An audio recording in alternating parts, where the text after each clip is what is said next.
ಸಾಯಿರಾಮ್.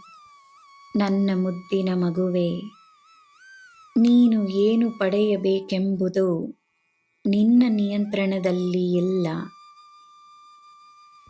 ಆದರೆ ನಿನ್ನ ನಿಯಂತ್ರಣದಲ್ಲಿರುವುದು ನೀನು ಏನು ನೀಡಬಹುದು ಎಂಬುದು ಮಾತ್ರವೇ. ಆದ್ದರಿಂದ ದಿನವೂ ಈ ಪ್ರಪಂಚಕ್ಕೆ, ತನ್ನ ಕುಟುಂಬಕ್ಕೆ ನಿನ್ನಿಂದಾದಷ್ಟು ನೀಡು. ನಿನ್ನ ಕುಟುಂಬದವರಿಗೋಸ್ಕರ ನೀನು ಮಾಡುವ ಶ್ರಮ ಅವರಿಗೆ ಒಳ್ಳೆಯ ಜೀವನವನ್ನು, ಒಳ್ಳೆಯ ಭವಿಷ್ಯವನ್ನು ನೀಡುತ್ತದೆ. ಅದೇ ರೀತಿ ಈ ಪ್ರಪಂಚದಲ್ಲೂ ನಿನ್ನ ಒಂದು ಕುಟುಂಬವಿದೆ. ಅವರು ಯಾರು ಎಂದು ನೀನು ತಿಳಿಯದಿದ್ದರೂ ಅವರಿಗೋಸ್ಕರ ಒಂದು ಪ್ರಾರ್ಥನೆಯನ್ನು ಮಾಡು.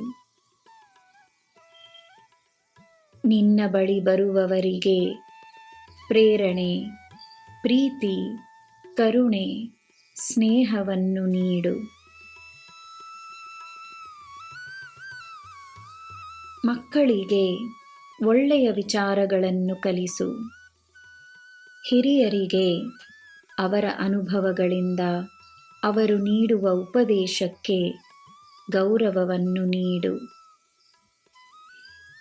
ಗುರು ಯಾವ ರೂಪದಲ್ಲಿ ಬೇಕಾದರೂ ಬರಬಹುದು. ಯಾವ ಬಣ್ಣವಾಗಿದ್ದರೇನು? ವಸ್ತುಗಳ ಬಣ್ಣವಲ್ಲ, ನಿನ್ನ ಮನಸ್ಸಿನ ಬಣ್ಣಗಳೇ ಮುಖ್ಯ. ಎಲ್ಲ ಬಣ್ಣಗಳಿಂದ ತುಂಬಿರುವ ನಿನ್ನ ಹೃದಯದಲ್ಲಿ ನಾನಿದ್ದೇನೆ.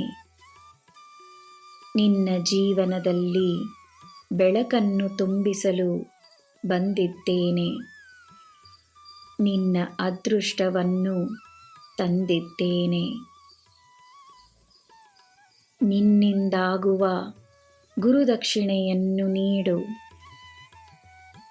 ನಿನ್ನ ಶ್ರದ್ಧಾ, ಸಬೂರಿ, ನಿನ್ನ ಭಕ್ತಿ, ನಿನ್ನ ಸೇವೆ, ನಿನ್ನ ಒಳ್ಳೆಯ ಉದ್ದೇಶ, ನಿನ್ನ ಮನಸ್ಸಿನ ಶುದ್ಧತೆಯನ್ನು ನನಗೆ ನೀಡು. ನಾನಿದ್ದೇನೆ. ನಿನಗೆ ಎಲ್ಲ ಶುಭವೇ. ಜೈ ಸಾಯಿರಾಮ್.